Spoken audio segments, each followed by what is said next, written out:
Ils ont ri, ils ont pris ce qui t'appartenait. Ils ont sali ce que tu avais de plus pur. Et ils sont partis en se frottant les mains, certains que leur forfait resterait à jamais caché dans l'ombre. Mais ce qu'ils ignorent, ce qu'ils ont volontairement effacé de leur esprit pour pouvoir dormir tranquille, c'est qu'il existe un spectateur silencieux, un témoin oculaire qui ne rate jamais rien. Ce témoin, ce n'est pas un voisin curieux derrière un rideau, ni un ami qui aurait pu te prévenir. C'est une présence bien plus ancienne, bien plus haute et dont le regard traverse les murs, les âmes et le temps lui-même. Ils ont cru que leur trahison serait enterrée avec les saisons, mais chaque larme que tu as versée a été comptée, chaque nuit d'insomnie a été enregistrée, et chaque injustice a été classée dans un dossier qui ne se perd jamais. Aujourd'hui, nous allons ouvrir ce dossier. Nous allons parler de ce qui se passe quand on touche à l'un des siens, et de la façon dont la balance cosmique finit toujours par s'équilibrer, d'une manière que personne n'avait vu venir. Pour comprendre la puissance de ce regard invisible, il faut d'abord accepter une idée qui dérange dans notre monde moderne. Rien ne se perd, rien ne se crée, tout se transforme, y compris la souffrance. Ceux qui t'ont fait du mal ont agi comme si tu n'étais qu'un objet, un obstacle sur leur route, une simple variable dans leur équation égoïste. Ils ont justifié leurs actes par des mensonges, peut-être même ont-ils retourné la situation pour que tu passes pour le coupable. C'est la double peine classique, d'abord la blessure, ensuite le silence humiliant ou la calomnie. Tu as porté ce poids seul, et parfois, tu as regardé le ciel en te demandant s'il était vraiment juste. S'il voyait vraiment tout ça. Le silence qui a suivi a dû te sembler être une absence de réponse, une preuve de plus que tu étais abandonné. Mais le silence n'est pas l'absence. Dans une salle d'audience, le silence du jury précède le verdict. Dans la nature, le silence du prédateur précède le bon. Ce que tu as pris pour de l'indifférence était en réalité le temps de la préparation. Le temps de laisser les actes mûrir comme un fruit empoisonné. L'histoire regorge de récits où des hommes et des femmes ont cru pouvoir bâtir leur succès sur les ruines des autres. Ils ont triché, volé, humilié, et leur fortune a prospéré comme un arbre planté dans un cimetière. Pendant des années, tout leur souriait. Et toi, de l'autre côté de la rue, tu les voyais passer dans leur voiture brillante. Tu entendais leur rire lors des fêtes, et tu te demandais si la justice n'était qu'un mot pour les poètes. C'est là que se joue la partie la plus difficile. Ne pas laisser le doute empoisonner ton propre cœur. Parce que le piège le plus grand de l'injustice, ce n'est pas la perte matérielle, c'est l'amertume qui s'installe. Leur but inconsciemment était peut-être même de te contaminer avec leur propre noirceur, de faire de toi quelqu'un d'aussi aigri et d'aussi dur qu'eux. Mais si tu tombes dans ce piège, tu perds deux fois. Tu perds ce qu'ils t'ont pris et tu perds aussi ce que tu es. Alors que faire en attendant que le témoin invisible se manifeste? Il y a une mécanique céleste qui échappe à nos montres et à nos calendriers. Ceux qui t'ont trahi ont signé un pacte tacite avec l'ombre. Ils ont cru que le mensonge était une monnaie d'échange valable, que la manipulation était une preuve d'intelligence. Ils ont construit leur bonheur sur du sable, mais pour l'instant, le sable tient bon. C'est ça qui est le plus déroutant. On voudrait que la foudre s'abatte immédiatement, que le ciel s'assombrisse au-dessus de leur tête, que leur café ait un goût de cendre dès le lendemain. Mais la mécanique est plus sophistiquée. Elle laisse d'abord la corde se dérouler. Elle leur donne assez de longueur pour qu'ils puissent s'y pendre eux-mêmes. Chaque acte malveillant est une brique qu'ils ajoutent à un mur qu'ils construiront autour d'eux, sans même s'en rendre compte. Jusqu'au jour où ils se réveillent et que le mur est trop haut pour l'escalader. Ce jour-là, ils lèvent les yeux et ils comprennent. Ils comprennent que ce n'était pas toi le problème, mais eux. Et que ce regard qu'ils avaient ignoré, ce regard venu d'en haut, était en train de tout noter. Le plus fascinant dans cette histoire, c'est que souvent, la justice ne vient pas sous la forme d'un cataclysme spectaculaire. On s'imagine un éclair, un tremblement de terre. Mais non, elle vient souvent par de petites fissures. L'ami qui les trahit à leur tour, l'argent qu'ils font inexplicablement, la santé qui vacille sans raison médicale apparente, l'insomnie qui les empêche de trouver le repos que toi tu retrouves peu à peu. Ce ne sont pas des punitions lancées comme des pierres, ce sont des conséquences naturelles. Quand on construit sa vie sur un mensonge, on passe son temps à colmater les fuites. Et à force de colmater, on s'épuise. Pendant ce temps, toi tu reconstruis. Lentement, douloureusement, mais solidement. Parce que tu as choisi de rester dans la lumière, même faible, même vacillante. Tu as choisi de ne pas leur ressembler. Et cette décision, ce choix quotidien de ne pas maudire, de ne pas te venger toi-même, c'est la clé qui ouvre la porte à une intervention bien plus puissante. Imagine un instant que tu sois un parent. Tu vois ton enfant se faire frapper dans la cour de récréation. Tu ne vas pas forcément te ruer pour frapper l'autre gamin toi-même. D'abord, tu consoles ton enfant. Ensuite, tu parles au directeur. Et enfin, tu apprends à ton enfant à se défendre ou à éviter les coups. C'est exactement ce schéma qui se joue dans les affaires invisibles de la vie. La première étape, c'est la consolation. Cette paix étrange qui descend sur toi après la tempête, cette force que tu ne t'expliques pas pour te relever, cette idée soudaine qui te sort de l'impasse. Ce n'est pas un hasard. C'est le début de l'intervention. La seconde étape, c'est le directeur, c'est-à-dire la mise en place d'événements que tu ne contrôles pas, des rencontres, des opportunités, ou au contraire, des blocages sur la route de ceux qui t'ennuient. On parle souvent du retour de bâton, comme d'une vengeance cosmique. Mais c'est plus subtil que ça. Ce n'est pas une entité vengeresse qui attend avec une liste noire. C'est une loi spirituelle aussi précise que la loi de la gravité. Si tu lâches une pierre, elle tombe. Si tu mens, tu finiras par être pris dans les mailles d'un mensonge plus grand que toi. Si tu humilies, tu finiras par être humilié d'une manière que tu n'avais pas prévue. Ceux qui t'ont fait du mal ne seront pas frappés par une main géante dans le ciel. Ils seront frappés par les conséquences naturelles de leurs propres actes, qui se retourneront contre eux avec une précision mathématique. Peut-être que leur enfant tombera malade, leur rappelant la fragilité de la vie qu'ils ont bafouée. Peut-être que leur entreprise fera faillite à cause d'un associé aussi fourbe qu'eux.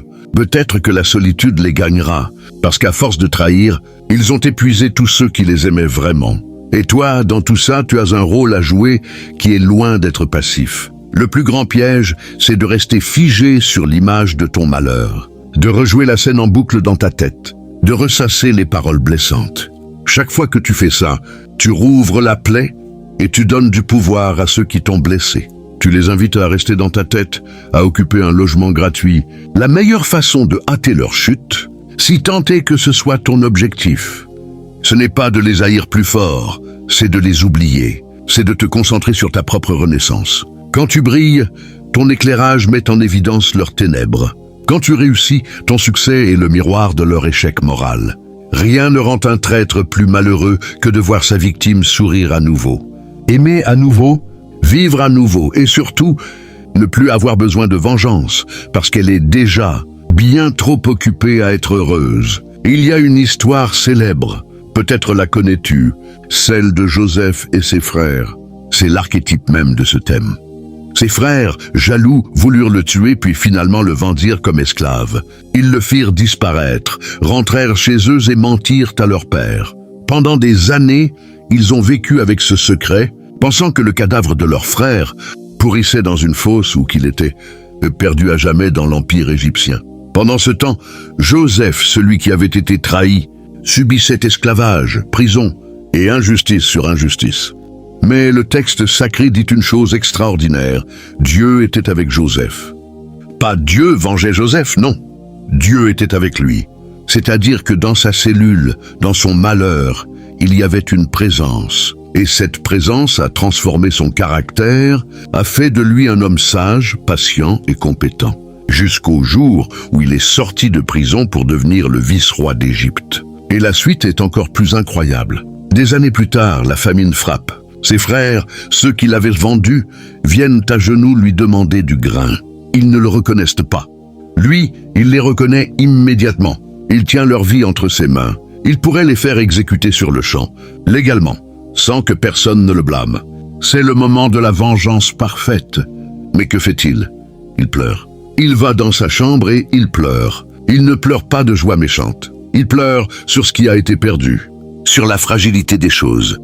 Et sur le fait que malgré tout, l'amour fraternel est encore là, enfoui sous des années de mensonges. Il ne se venge pas, il les sauve, il les nourrit. Pourquoi? Parce qu'il a compris que le regard d'en haut n'était pas là pour punir, mais pour restaurer. Sa restauration à lui était complète.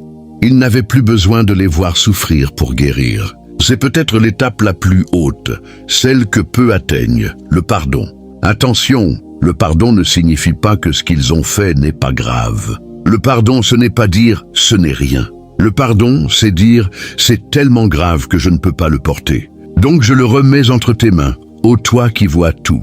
C'est un acte de lâcher prise qui te libère toi, plus que l'autre. En pardonnant, tu coupes la corde qui te reliait encore à eux par la haine. Tu les abandonnes à leur propre jugement, à leur propre conscience, à leur propre moisson. Et c'est là que le travail du témoin invisible devient le plus spectaculaire.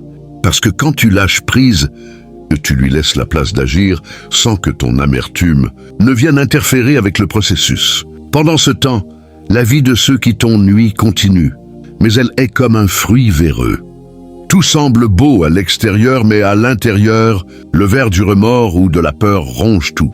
Il y a une anxiété latente chez ceux qui vivent dans le mensonge. Ils doivent toujours se souvenir de ce qu'ils ont dit, vérifier leurs arrières, éliminer les témoins gênants. Toi, tu es libre. Toi, tu n'as rien à cacher. Toi, tu peux marcher la tête haute. Et cette liberté, cette légèreté, est un trésor qu'aucun argent volé ne peut acheter. Leur prison dorée est une cage, alors que ta pauvreté passagère était une salle d'attente. La différence est là. Eux sont enfermés dans leur forteresse de peur, toi. Tu es en route vers quelque chose de nouveau. On parle souvent du mauvais œil, mais le véritable mauvais œil, c'est celui qui regarde le bonheur des autres avec envie et qui cherche à le détruire.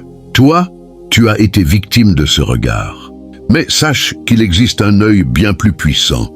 Celui qui voit tout, qui lit dans les cœurs et qui n'est pas dupe des apparences. Ce regard-là ne se contente pas de voir, il agit. Il agit souvent dans l'ombre, sans bruit, comme une racine qui pousse sous la terre. Un jour, l'arbre tombe et on s'étonne de voir ses racines pourries. Ce jour-là, on comprend que le travail de sape a commencé bien avant que les branches ne s'effondrent. C'est le travail du témoin silencieux. Alors, si aujourd'hui tu te sens encore dans la douleur de l'injustice, si la plaie est encore fraîche ou si au contraire, la poussière du temps a recouvert l'affaire sans que tu aies eu de réparation, souviens-toi de ceci, ils n'ont pas gagné. Pas vraiment. Ils ont gagné une bataille, peut-être. Ils ont pris un objet, une relation, une opportunité, mais ils ont perdu la guerre la plus importante. Ils ont perdu leur âme dans l'affaire. Et toi, en refusant de leur ressembler, en refusant de sombrer dans la haine, en continuant à avancer malgré tout, tu as préservé la tienne. Et une âme préservée, c'est un capital inestimable que la Banque Céleste reconnaît. C'est le seul trésor qu'on emporte avec soi quand tout le reste disparaît. Il y a un moment dans la vie où tout s'inverse. Ce moment, tu ne le vois pas venir. Il arrive souvent quand tu t'y attends le moins, quand tu as presque oublié l'affaire. Soudain, une porte s'ouvre, une rencontre inespérée, une réhabilitation publique. Un retour de situation qui fait que ceux qui te méprisaient doivent maintenant te respecter. Ce n'est pas de la magie, c'est de la mécanique spirituelle. La pression que tu as subie t'a transformé en diamant. Et le diamant, même au fond de la boue, reste un diamant. Un jour, quelqu'un le ramasse, le nettoie et lui donne la place qu'il mérite. Ce jour-là, ceux qui t'ont piétiné réalisent avec horreur qu'ils ont piétiné un trésor sans le savoir. Le problème, c'est que notre impatience humaine voudrait que ce jour arrive demain. On veut la justice immédiate, la réparation instantanée. Et quand elle tarde, on doute. On se dit que peut-être le témoin invisible est aveugle ou qu'il s'est endormi. Mais non, il n'y a pas de montre dans le ciel, il n'y a qu'un calendrier parfait. Tout arrive à point, mais à point selon un timing qui nous échappe. Parfois, la justice est retardée pour nous permettre de mûrir, pour que nous soyons prêts à recevoir la bénédiction sans nous enorgueillir, pour que notre caractère soit à la hauteur de notre destinée. Si Joseph était sorti de prison trop tôt, il serait rentré chez lui entraîné, aurait peut-être été rattrapé par ses frères ou serait mort de faim. Il est sorti au moment précis où il pouvait sauver une nation. Ceux qui t'ont fait du mal ignorent tout de ce timing. Ils continuent leur vie insouciants. Mais parfois, il suffit d'une seconde pour que tout bascule. Une information qui tombe, un test médical, une faillite soudaine, un scandale. et ce qui était solide s'effondre comme un château de cartes. On appelle ça la mauvaise passe, mais c'est bien plus que ça. C'est la rencontre entre une vie construite sur le mensonge et la vérité qui finit toujours par éclater. La vérité a une densité, un poids. On peut la maintenir sous l'eau avec un bâton, mais à un moment, le bâton casse et elle remonte à la surface avec une force irrésistible. Alors, quelle est ton attitude aujourd'hui?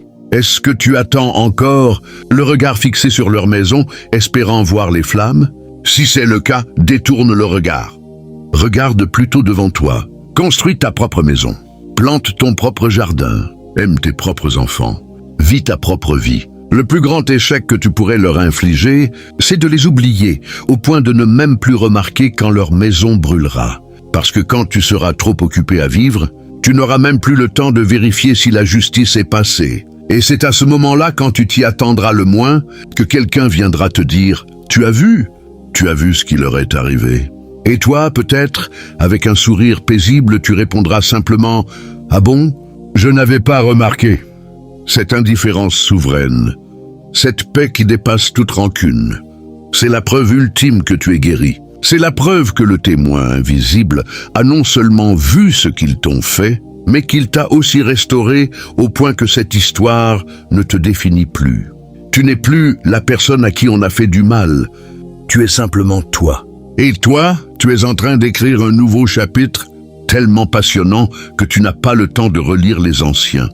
Il y a une phrase ancienne qui dit « Ne te venge pas, mais laisse agir la colère ». Ce n'est pas un appel à la passivité, c'est un appel à la sagesse. La colère, si tu la gardes, te brûle de l'intérieur. Mais si tu laisses cette énergie entre les mains de celui qui voit tout, elle devient un feu qui purifie, pas qui détruit. Elle devient le moteur de ta reconstruction, pas le carburant de ta haine. C'est une ligne fine, mais c'est celle qui sépare le juste du vengeur. Le juste pleure sur l'injustice, mais il ne se réjouit pas de la chute du méchant.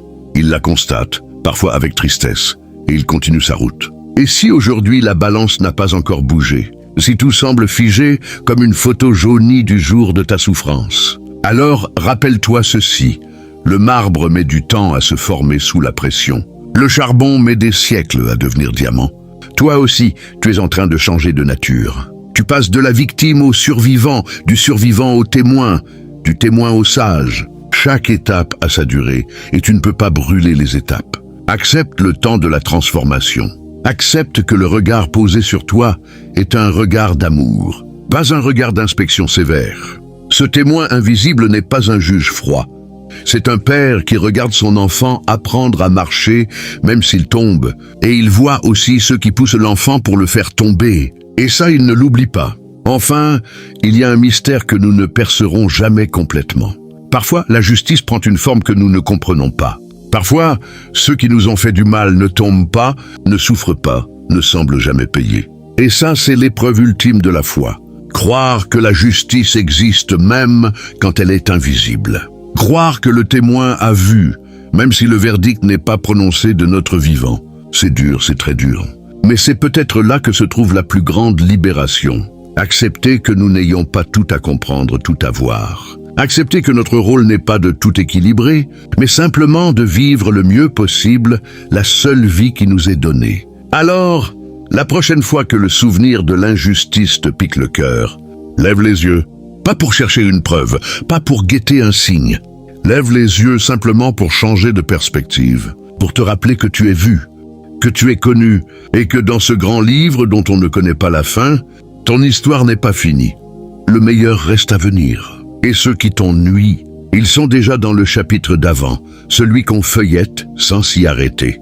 Toi, tu es dans le chapitre en cours d'écriture, et la plume est dans ta main, guidée par un regard qui ne te quitte pas. Un regard qui a tout vu, qui voit tout, et qui prépare pour toi une table, même en présence de tes adversaires. C'est peut-être ça la plus belle des vengeances. Être tellement béni que tes ennemis n'ont même plus de place dans ton champ de vision. Et si au moment où tu t'y attends le moins, un détail infime venait tout faire basculer, un SMS envoyé par erreur, une conversation surprise derrière une porte, un objet oublié qui révèle une vérité insoutenable. C'est souvent ainsi que la mécanique céleste se met en branle. par des riens, des coïncidences qui n'en sont pas. Ceux qui t'ont trahi ont construit leur empire de mensonges sur des fondations qu'ils croyaient solides.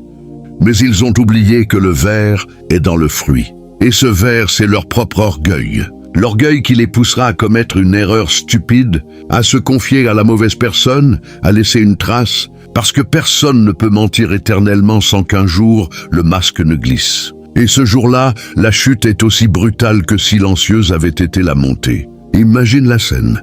Ils sont là, au sommet de ce qu'ils ont bâti sur tes décombres. Ils trinquent, ils rient, ils se félicitent. Et soudain, un détail. Un regard échangé entre deux personnes qui savent. Un silence gêné. Puis, comme un château de cartes, tout s'effondre. Pas à cause d'un coup de tonnerre venu du ciel, mais parce que la vérité, telle une nappe phréatique, a fini par remonter à la surface. Les langues se délient, les preuves apparaissent, les alliés se dispersent. Et eux, qui se croyaient si malins, se retrouvent seuls face au vide qu'ils ont creusé autour d'eux. De ce vide, c'est toi qui l'as échappé. Toi qui as choisi de ne pas creuser le même trou. Tu les regardes de loin et tu ne ressens peut-être même pas de joie, juste un étrange apaisement. Comme une page qui se tourne définitivement. Mais le plus spectaculaire, c'est quand cette justice invisible te rattrape toi aussi. Mais pour te hisser plus haut. Parce que le témoin silencieux ne se contente pas de punir les coupables, il réhabilite les victimes.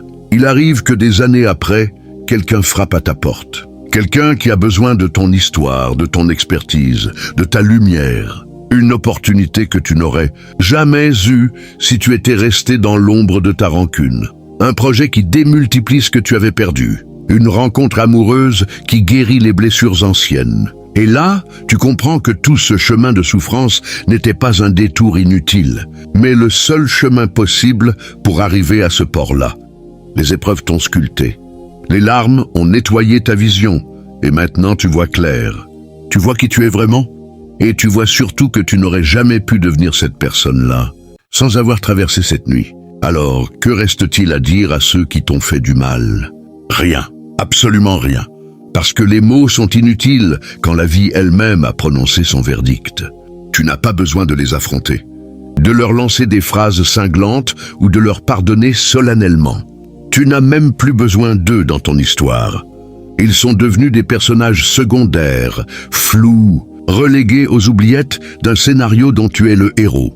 Et le héros, à la fin, ne regarde pas en arrière. Il marche vers l'horizon, là où le soleil se lève, là où tout recommence. Et dans son dos, les ombres s'allongent, puis disparaissent. C'est ça, la vraie fin. Non pas un coup de théâtre vengeur, mais l'aube paisible d'un jour nouveau, où tu te réveilles enfin libre, léger et infiniment vivant. Le témoin a vu, le témoin a agi, et maintenant le témoin te sourit. Parce que toi aussi tu as été témoin de ta propre résurrection. Et si le plus grand retournement n'était pas celui que tu imagines? Tu t'attends peut-être à des excuses, à des regrets, à des larmes de repentance. Mais parfois, le silence de l'autre est la réponse la plus éclatante. Parfois, ceux qui t'ont fait du mal traversent le reste de leur vie sans jamais prononcer ton nom, sans jamais reconnaître leurs fautes, murés dans leur propre légende où ils sont les héros. Et toi, tu pourrais passer des années à attendre ce mot, cette phrase, cette reconnaissance qui ne viendra jamais. Mais là encore, le témoin invisible a tout prévu. Car leur silence n'est pas une victoire, c'est leur prison. Ils emportent leurs mensonges dans la tombe, et ce poids les suivra là où les masques tombent pour de bon. Pendant ce temps, toi, tu es libre. Libre de parler, libre de te taire, libre surtout de ne plus jamais avoir à prouver qui tu es. La vérité n'a pas besoin d'être criée pour être vraie. Elle est comme le soleil, même derrière les nuages, elle éclaire. Et un jour, sans que tu aies levé le petit doigt, quelqu'un découvrira par hasard ce qui s'est vraiment passé. Un dossier oublié, une photo, un témoignage tardif. Et ce quelqu'un viendra te trouver, les yeux écarquillés, et te dira « Mais comment as-tu fait pour tenir? Comment as-tu fait pour ne pas devenir fou ?» Et là, tu souriras, parce que tu sauras, toi, que ce n'est pas ta force qui t'a porté, mais cette présence silencieuse qui ne t'a jamais lâché la main, même dans les nuits les plus noires. Il y a une beauté étrange dans ce processus, celle de voir que le mal, aussi fort soit-il, porte en lui son propre antidote. Ceux qui t'ont voulu du bien ont peut-être semé des graines de bonté qui germeront plus tard. Mais ceux qui t'ont voulu du mal ont semé du vent, et ils récolteront la tempête. Pas forcément une tempête visible, pas forcément une catastrophe que tout le monde commentera. Parfois, c'est une tempête intérieure, une angoisse qui ne les lâche pas, une incapacité à aimer, une solitude profonde au milieu de la foule. Tu ne vois pas ces tempêtes-là, mais elles sont les plus dévastatrices.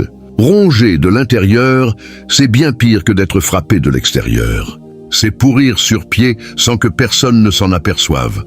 Jusqu'au jour où il ne reste plus qu'une écorce vide. Et toi, pendant qu'il se décompose lentement, tu refleuris. C'est le miracle auquel on ne s'attend pas. On croit qu'après une telle injustice, on est marqué à vie, cassé, diminué. Mais c'est le contraire qui se produit quand on accepte de laisser le témoin agir. Les endroits où tu as été brisé deviennent les plus solides, comme un os qui consolide après une fracture.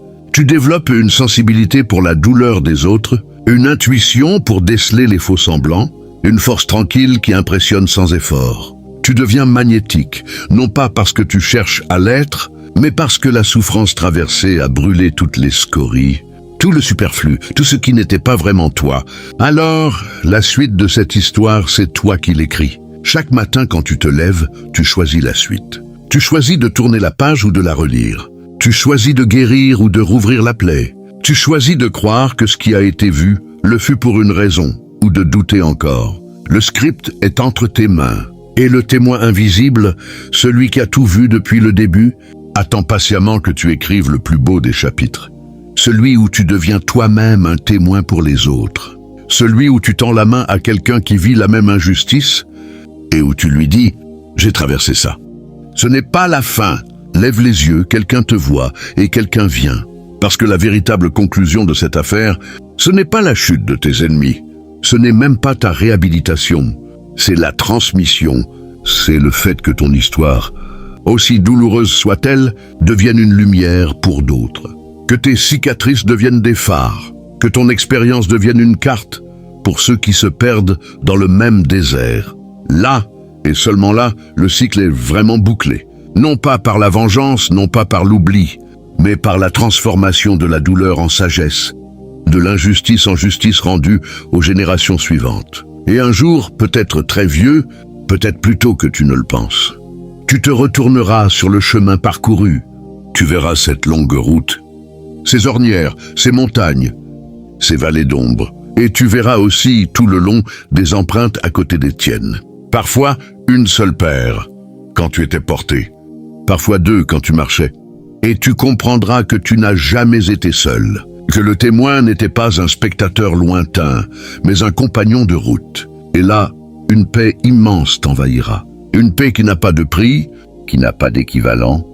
Une paix qui est la preuve irréfutable que la lumière a vaincu les ténèbres, non pas en les écrasant, mais en les traversant. Alors oui, Dieu a vu ce qu'ils t'ont fait. Mais plus important encore, Dieu a vu ce que tu as fait de ce qu'ils t'ont fait. Et c'est ça, la véritable histoire. C'est ça, le véritable retournement. Toi, debout, vivant, aimant, rayonnant. Eux, quelque part dans leur nuit, avec pour seule compagnie, le souvenir flou d'une victime qu'ils croyaient avoir détruite. Mais cette victime, c'est toi. Et tu es là, bien réel, bien présent, bien plus fort que tous leurs calculs. La boucle est bouclée. Le témoin a parlé. Et son verdict est sans appel. Tu es libre. Alors maintenant, vis. Vis pleinement. Vis intensément. Vis pour tous ceux qui n'ont pas eu ta chance. Et n'oublie jamais, le meilleur reste à venir. Parce que le meilleur, c'est toi qui le fais advenir, pas à pas, jour après jour, sous ce regard qui t'aime et qui ne se détourne jamais.